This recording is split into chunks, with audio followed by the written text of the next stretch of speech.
Buenas tardes con todos. Comenzamos hoy entonces la lección número 5. Bien, ante todo vamos a orar, porque no queremos de ninguna manera que la Biblia la estudiemos como cualquier otro libro de ciencia. La Biblia es la palabra de Dios, y si estudiamos es para comprenderla mejor, pero no olvidemos que es una palabra de Dios que merece recibirla con adoración y respeto y amor, y merece de nosotros una respuesta. Esa es la Biblia. Vamos a rezar entonces para que el Señor nos ilumine a lo largo de esta lección quinta. Ven, Espíritu Santo, llena los corazones de tus fieles y enciende en ellos el fuego de tu divino amor. Envía tu Espíritu y todo será creado y renovarás la faz de la tierra. Oh Dios, que has iluminado los corazones de los fieles con la luz del Espíritu Santo, concédenos sentir rectamente por el mismo Espíritu y gozar siempre de sus divinos consuelos. Por Cristo nuestro Señor. Amén. Nuestra Señora, Virgen de la Palabra, ruega por nosotros. Hoy vamos a tener en pantalla la lección número 5. Israel y los pueblos del Antiguo Testamento. Como ya quiero recordarles, el gran historiador, el padre de la historia, que es Heródoto, nos decía que los ojos de la historia son dos. Uno, el de la topografía, podríamos llamarla geografía, el lugar donde suceden los acontecimientos. Y el otro ojo es la cronología, es decir, en el tiempo suceden los acontecimientos. Teniendo en cuenta esos dos ojos de la historia, nosotros vamos a encarar entonces esta lección de Israel y los pueblos del Antiguo Testamento, primero con una lección que hoy será la de hoy, topografía, Israel y los pueblos.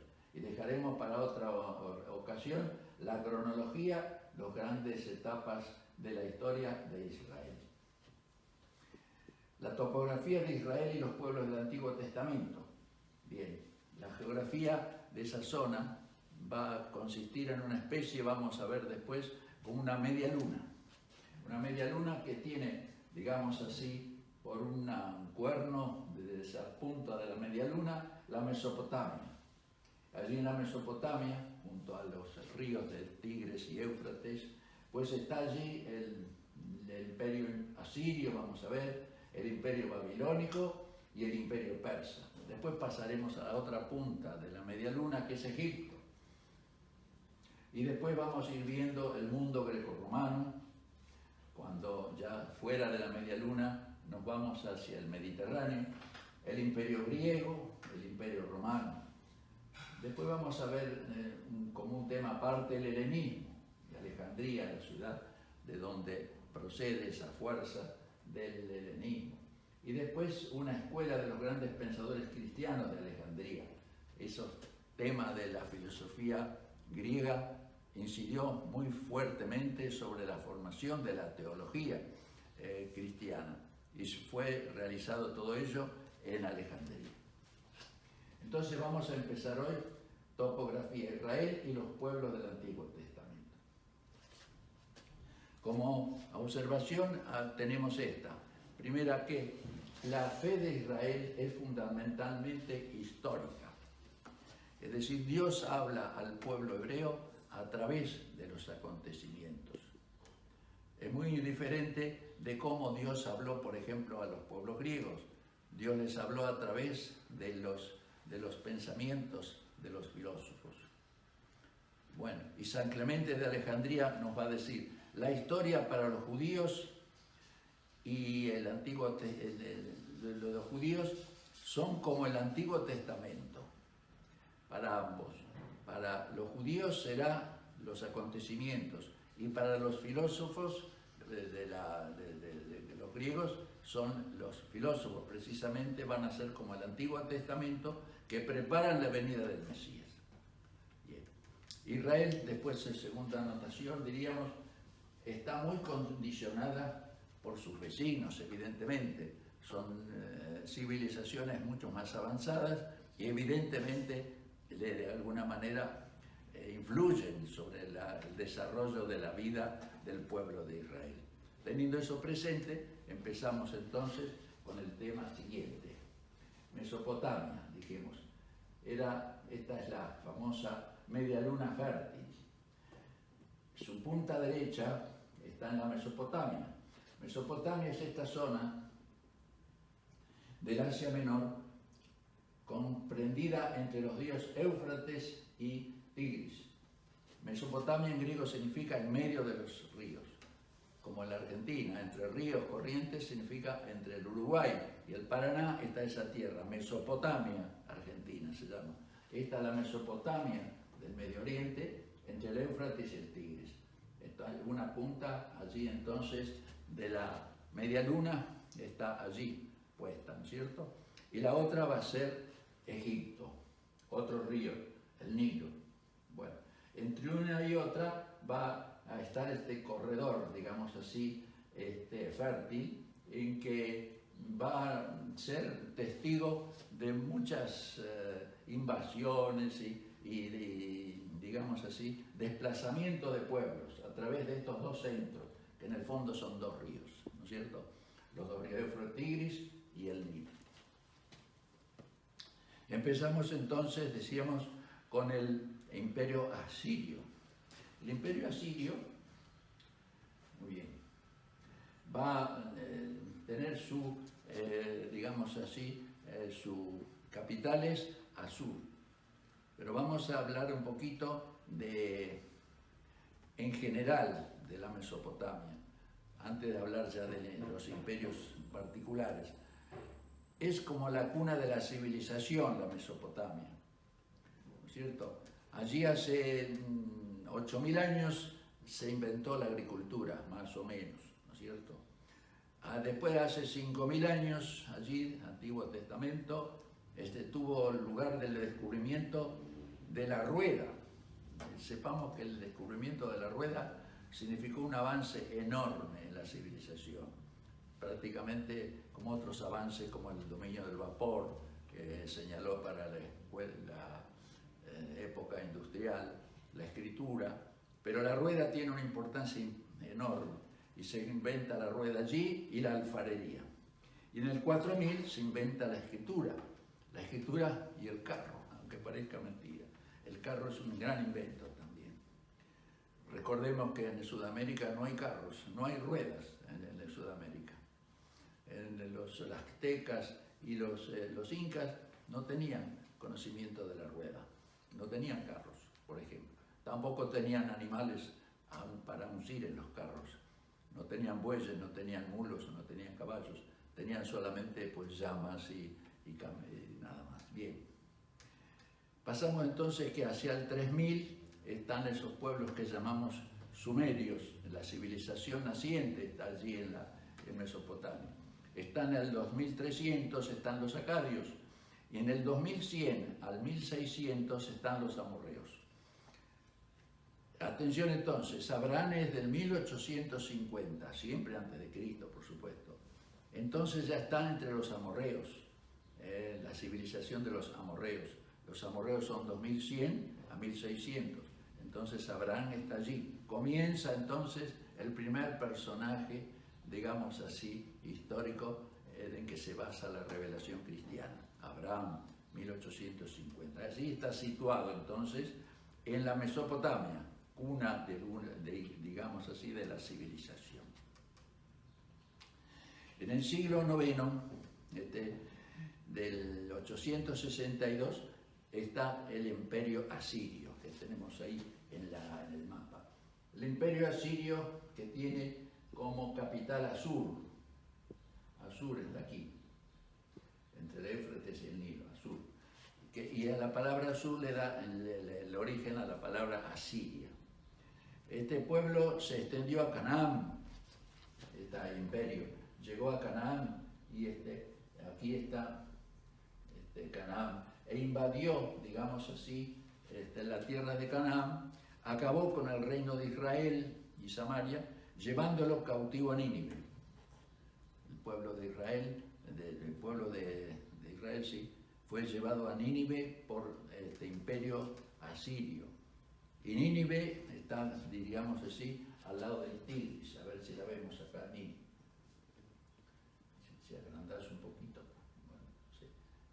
está al lado del Tigris, no sé si acá está Nínive, chiquitita, acá.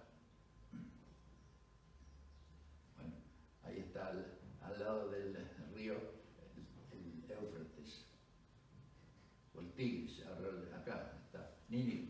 Bien, esa Nínive era una ciudad enorme para aquel tiempo, 50 kilómetros de largo, 20 kilómetros de ancho. Jonás, nos dice allí la Biblia, tardó 3 días en recorrerla predicando que iba a ser destruida, no sé más. Bien, y está en un sitio estratégico, la ruta, digamos así, entre Mediterráneo y el Mar Caspio, el Mar Índico, en el fondo entre Oriente y Occidente. Está allí una capital importantísima en su época. Hacia el año 700 está en su máximo esplendor. Pero en el 612 la atacan los babilonios. Es un imperio que va a nacer entonces. Babilonia, que viene de esta parte de acá, Asiria está allá y Babilonia está de este otro lado, que ya vamos a ver ahora. Y la arrasan, queda arrasada Nínive. Y es una ciudad tan importante cuyos vestigios ni aparecen hoy. Los arqueólogos tienen hasta dificultad de situar esa ciudad tan enorme que existió en aquel tiempo. Entonces pasamos al segundo imperio, el imperio babilónico, ¿no es cierto? Aquí tenemos el imperio babilónico que va del 612, cuando destruyen a Asiria, a Nínive, la capital que está al lado del río, pues los babilonios para atacarla secaron el río, desviaron el río para poderla atacar, y bueno, cayó así la gran Nínive. Y el imperio babilónico empieza el 612 y dura hasta el 538. Acá tienen la extensión, diríamos, del imperio babilónico. Agarra acá siempre, ya Babilonia está aquí, sobre el río Éufrates. Nínive estaba sobre el Tigris. Éufrates, Babilonia. Avanza sobre esto y avanza y abarca también la zona de Israel, de Canaán, en aquel tiempo, ¿no? Entonces, ¿qué va a pasar con el imperio babilónico y Canaán? A nosotros nos va interesando la historia del pueblo judío, estamos estudiando la Biblia. Vence a Siria el 612 y toma Judá, es decir, lo que quedaba. Samaria ya había sido destruida por Asiria, quedaba Judá, pues cae bajo la potencia, arrollada por Nabucodonosor, el cual destruye la ciudad, destruye sobre todo el templo que había hecho Salomón, y destruye todo lo que hay, y se lleva cautivos a Babilonia, a lo principal, a lo más granado del pueblo. Y esos 50 años de cautiverio en Babilonia de los judíos es para la historia de Israel central. Aunque parezca mentira, fueron los 50 años de oro de esa civilización judía, del pensamiento judío, con una gran actividad literaria. Ezequiel fue el profeta que alentó a ese pueblo en esa situación. Bueno, y ahí se escribieron los principales libros de la Biblia. Después se puede ver eso en detalle. Pero el cautiverio, parecería mentira, una cosa tan triste, fue para ellos la edad de oro de su civilización. Pasamos después al imperio persa. El 538, ¿qué pasa? Otra civilización de esa zona que viene de Susa, acá, ataca a Babilonia, en esta zona. Antes estuvo en Nínive, después estuvo en Babilonia y ahora viene Susa. Y ataca y invade todo, ¿no es cierto? Por supuesto, hasta de Israel y hasta Egipto, un imperio enorme, el imperio persa. Bueno, es de mucho peso en la historia este imperio. Y de curioso, va a liberar a los judíos, ¿no es cierto? Ciro conquista Babilonia en 519 y libera a los judíos, ¿no es cierto? Y le ayuda a que se vuelvan a su tierra. Estaban acá en Babilonia, pues que se vuelvan a su tierra. que reconstruyan su tierra y que reconstruyan Jerusalén y que reconstruyan sobre todo el templo. Y el emperador Ciro hasta financieramente los apoya. Increíble, ¿no? Después vamos a ver por qué en el fondo. Bien, acá queremos hacer notar la importancia de este imperio. Darío, que es el padre de Ciro, construyó este camino real persa, que está señalado tan fuertemente. ¿Por qué? Porque es una obra extraordinaria. El problema de las comunicaciones en aquel tiempo y en todos los tiempos es esencial para el mantenimiento de los imperios, de los reinos, sobre todo si son extensos. Cómo comunicarse de una manera rápida de un lado a otro. Pues esto hizo este camino real que sale de Susa, va tocando después, se acerca a Babilonia, se acerca a Nínive y acaba allá en Sardes, allá en la punta este, diríamos, de la península diríamos hoy Turquía, ¿no es cierto? Sardes está una de las iglesias que en el Apocalipsis aparece allí, hay una epístola para Sardes. Ahí acaba la famosa ruta que tiene 2.600 kilómetros, ¿no es cierto? Los mensajeros a caballo, ponen el caballo, ¿no es cierto? Era la manera más rápida. De un lado hasta el otro, de punta a punta, tardan 7 días, a razón de 385 kilómetros por día, cambiando cabalgaduras en los puestos estratégicamente situados. A caballo se recorren 385 kilómetros por día, a razón de 16 kilómetros por hora. Es decir, una maravilla de comunicación. De aquí, de curiosidad, de Susa parte Artajerjes para dominar allá Grecia. Parte Artajerjes, Artajerjes es el Asuero de la Biblia. El Asuero, ¿se acuerdan? Casado con Judith, la judía Judith, con Mardoqueo, todo el libro de Judith. Allí en la Biblia se llama Asuero, pero en la historia es el emperador Jerjes, que parte hacia Grecia, está inmortalizado por el famoso paso de las Termópilas, donde vence a la resistencia griega pasando por un pequeño estrecho de 40 a 50 metros, pero a través de unos caminos que unos traidores griegos le señalaron para evitar el enfrentamiento con el ejército griego que defendía ese desfiladero de una manera eficaz. Pero lograron la victoria, famoso paso de las Termópilas, que le abrió el camino a Atenas después. Bien, ahí estamos.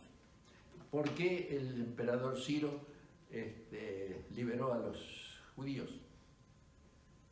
Sí, por inspiración de Dios y demás, por supuesto, pero aún por motivos económicos. Babilonia tenía por principio traer los esclavos judíos a su ciudad y hacerlos trabajar. En cambio, Ciro dijo, dejemos a la gente que trabaje en su nación, que progrese, y le cobramos un fuerte impuesto. Nos guardamos el derecho de juzgar los casos principales en la justicia y nos guardamos el derecho de sus relaciones, digamos, internacionales. El ejército será siempre, digamos así, persa. Pero mientras tanto, paguen el tributo y les convino más hacer que los judíos regresen a su tierra y sean prósperos y para tomarles fuertes impuestos. Bueno, de hecho, Ciro, digamos así, libera a los judíos de ese cautiverio a que los había sometido el imperio anterior. Bien.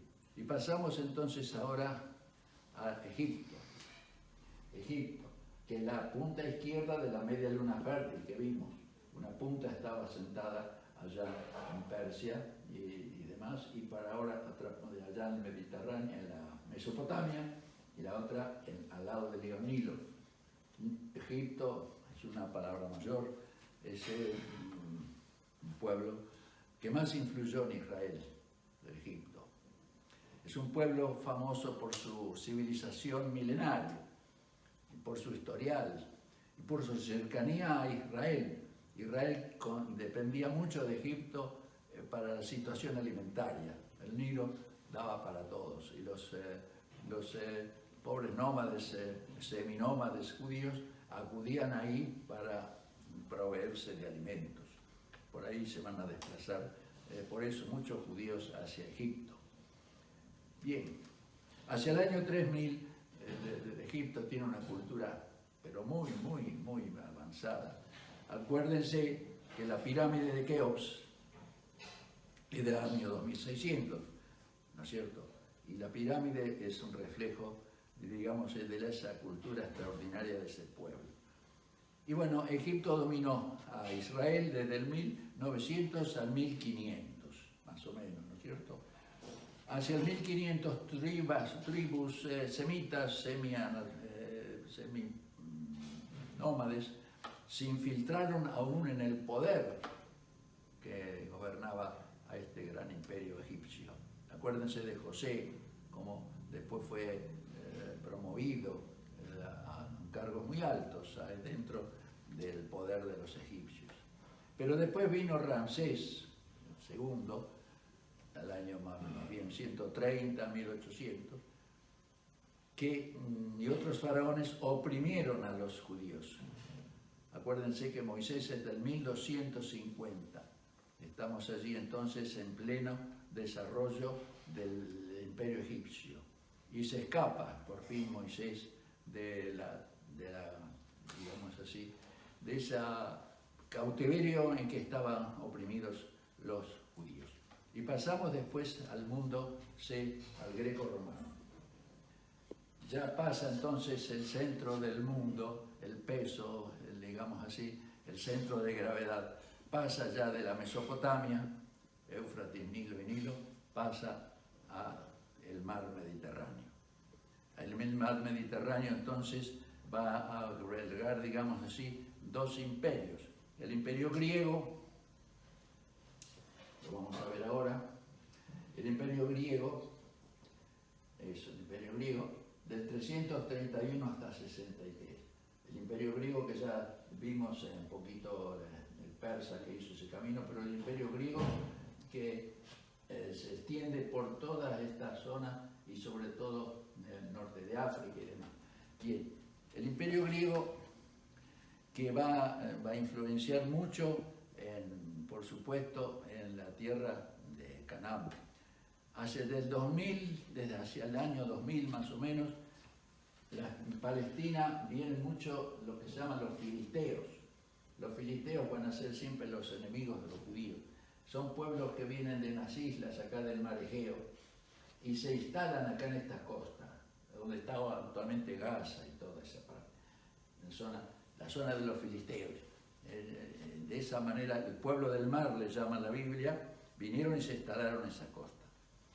Alejandro Magno toma Babilonia y funda Alejandría, por eso el imperio griego lo funda Alejandro Magno, que es una figura en la historia impresionante digamos, murió muy joven evidentemente, pero tuvo una influencia enorme en la civilización hasta nuestros días, hasta nuestras filosofías y hasta nuestra teología, también incluido el helenismo, que fue la consecuencia, diríamos, de ese imperio de Alejandro Magno. Y funda Alejandría. Alejandría es una ciudad en la desembocadura del Nilo. No se ve mucho por ahí. Bueno, por acá está el Nilo. Bueno, que va a ser el centro de la civilización de esos tiempos. Mesopotamia entonces deja de ser el centro del mundo, la luna fértil queda de lado y el centro del centro de la historia va a pasar al Mediterráneo, Grecia y Roma. Por eso, el segundo vamos a ver el Imperio Romano entonces, el Imperio Romano. Mírenlo, el Imperio Romano abarca ya toda la zona conocida, del Oriente, se va por Egipto, todo el norte de África, España, Inglaterra, media Europa. El Imperio Romano, digamos así, del 63 en adelante. Perseo, el último rey macedonio vencido por el cónsul romano Lucio Emilio, en la batalla de Pydna. Ahí se extingue el imperio griego y empieza el imperio romano. batalla de los reyes, diríamos, macedónicos. Alejandro Magno era el rey macedónico que impulsó después el reino griego. En 1460 antes de Cristo quedó constituida la provincia romana de Macedonia, es decir, ya quedó el 146, el 146 queda constituida la provincia romana de Macedonia. Estos eran los dominadores del mundo, el imperio griego, después fueron constituidos como una simple provincia de Roma. Acabó el imperio griego, comenzó el imperio romano. Y el año 63, años de Cristo, ya nos estamos acercando a Jesús, año 63, el general romano Pompeyo ocupa la Palestina. Ya estamos cerquita de Jesucristo. Tras dos revueltas, los judíos reaccionan contra los romanos. El año primera revuelta es del año 70, después de Cristo. Ya pasamos ahora después de Cristo. Hasta ahora todas las fechas eran antes de Cristo. Ahora ya el Imperio Romano 63 se asienta en Palestina y ya después el 70, ya se cuenta para arriba la cosa, el general Tito destruye el templo de Jerusalén y en una segunda revuelta judía del año 135 después de Cristo, Israel desaparece, ¿no es cierto? Y se acaba la historia de Israel. Entonces hemos pasado, digamos así, una rápida mirada de los imperios geográficos, la situación geográfica, cómo se desarrolla el entorno de Israel y cómo al final acaba, digamos así, sumergido y aniquilado por el último imperio que es el romano. Vamos a volver sobre algunos pensamientos. El helenismo. El helenismo, vamos a ver, escuelas pensadoras y orígenes. El helenismo, Alejandría, es decir, la influencia del imperio griego, que quedó para siempre, hasta el día de hoy. El imperio griego, a través del helenismo, tuvo una importancia enorme en la historia de todos los siglos. Y también tuvo mucha influencia en los judíos. La influencia de todo, sobre todo, por la ciudad de Alejandría. Ciudad de Alejandría, bueno, que estaba allí en la desembocadura del río Nilo. Estaba sobre una isla que se llamaba Faro. Pero después, como ella, construyeron en ella un gran faro de 150 metros de altura y cuya luz se veía desde 50 kilómetros, bueno, todos esos aparatos luminosos para guiar los barcos en la noche y en las tempestades se llaman faros, porque la isla Faros, allí se hizo ese gran faro de Alejandría, una de las maravillas del mundo, un faro de 150 metros de altura. Imagínense, es impresionante. Pero bueno, pero no solamente es el famoso por el faro, realmente. Alejandría fue famosísima por su museo, por su biblioteca gigante. Bueno, y también tenía jardín botánico, tenía jardín zoológico, pero sobre todo un centro universitario impresionante tuvo Alejandría con el griego, con 14.000 alumnos. Imagínense, el Estado pagaba, ¿no es cierto?, a todos los profesores que vivían en el ámbito universitario, bien, y profesores que hasta el día de hoy los recordarán hasta los escolares. Por ejemplo, Euclides, el creador de la geometría, era un profesor del Centro Universitario de Alejandría. Está Arquímedes, ¿no es cierto? Arquímedes, todos conocemos el principio de flotación. Bueno, no vamos a decir, todos lo sabemos de memoria. Todo cuerpo sufre un empuje de abajo arriba en el líquido proporcional al peso. Y Parco es el padre de la trigonometría. Y Aristarco de Samos, que ya defendía el heliocentrismo, porque hasta entonces la Tierra era el centro y todo giraba alrededor. Pero ya Aristarco de Samos dice, no, el Sol está el centro de todo, ¿no es cierto? Y eso costó para imponerse esa doctrina. Pero ya en Alejandría ya se levantó, digamos así, nueva teoría. Después también está Eratóstenes, que midió,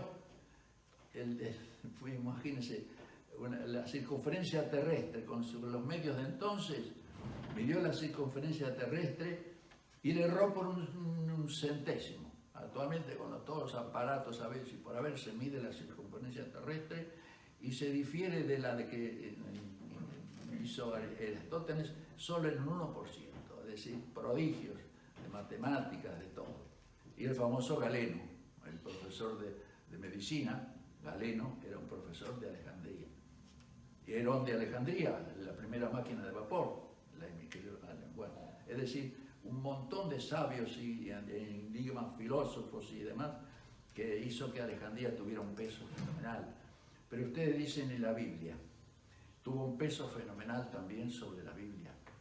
Los 70 famosos que tradujeron la Biblia al griego, porque esa inmensa biblioteca tenía esos libros del hebreo, de las Biblias judías, en hebreo evidentemente, y 70 sabios la fueron traduciendo al griego, ¿no es cierto?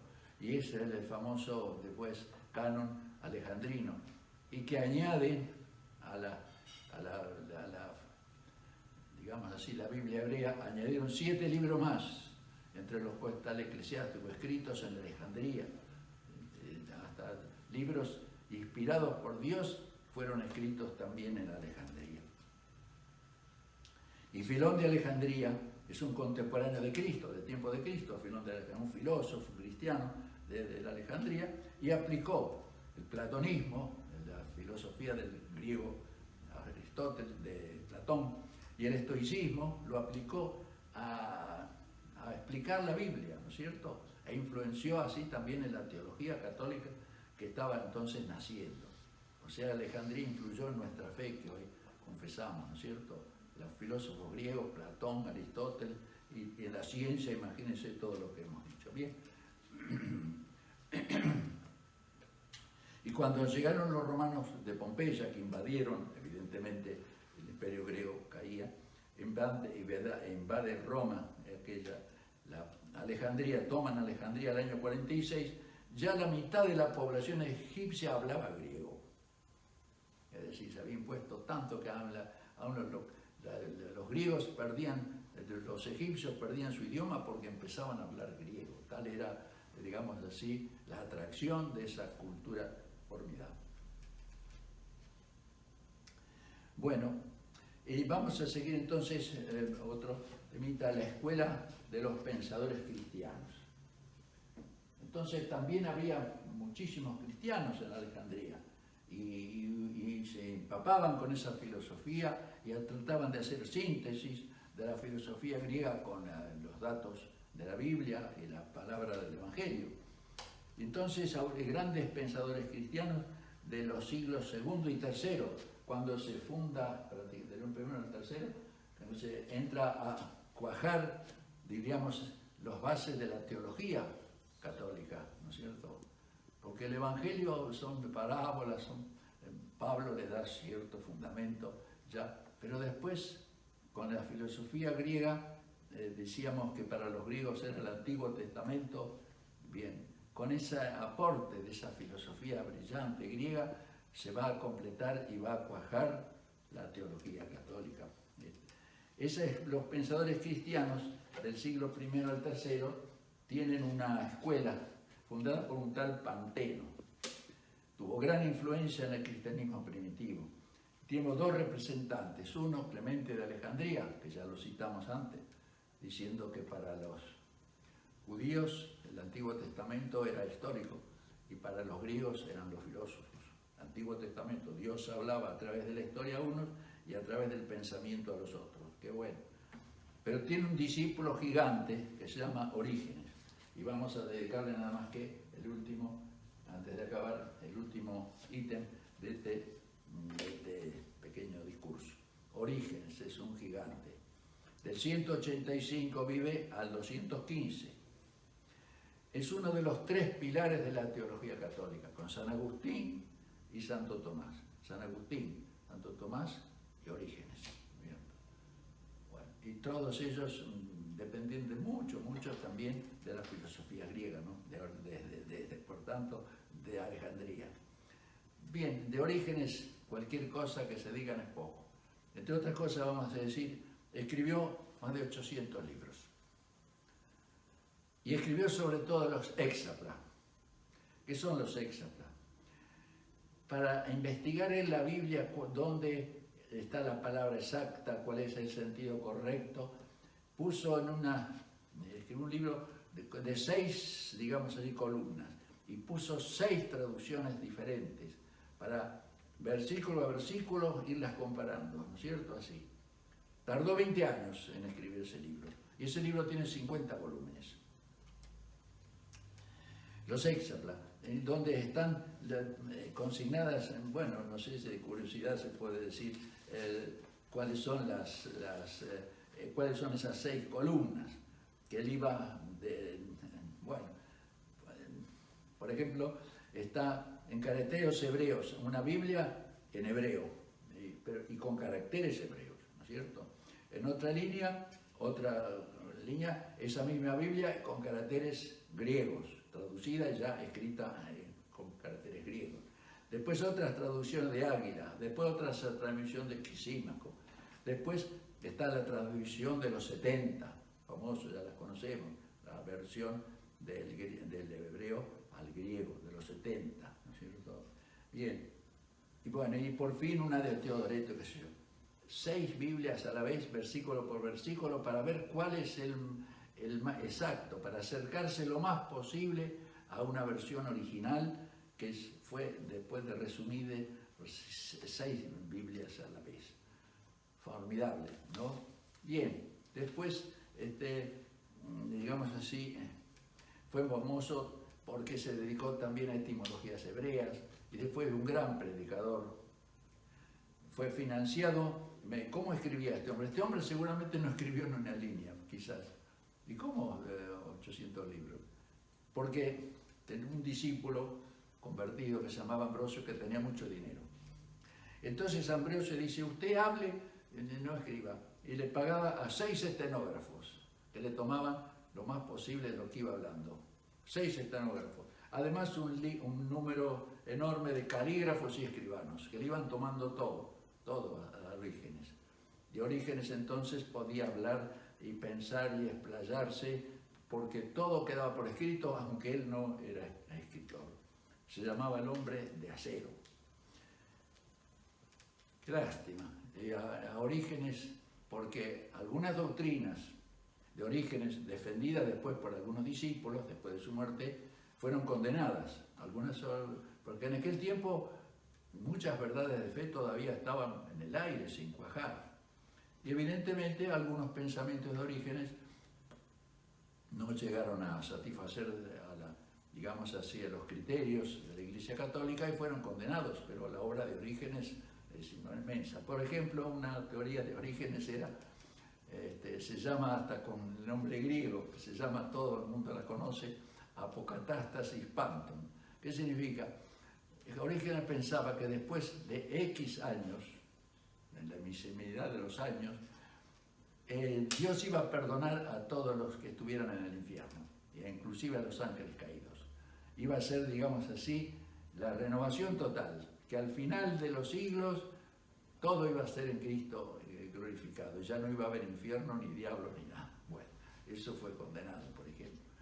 Pero una lástima porque contenía algunas doctrinas de estas que no eran aceptas afín a la mayoría de los teólogos del tiempo. Se adoptaba en ese tiempo, se optaba por términos muy drásticos, que era quemar libros. Bueno, el tal Orígenes es herético, a quemar libros. Y se quemaron prácticamente todos los libros de Orígenes.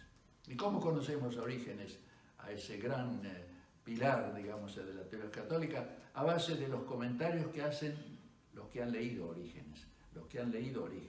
Como decía Orígenes, y de ahí sacamos qué decía Orígenes. Pero de sus obras, digamos así, auténticas de él, prácticamente no queda nada, porque por desgracia fueron quemadas en vista de que algunas de sus teorías no eran aceptas. Bien, y acabamos así entonces esta clase preparándonos para la siguiente clase, que diríamos, esta fue digamos así, la topografía, es decir, la geografía que rodeó a Israel e influenció, imagínense, sobre todo el helenismo, cómo influenció.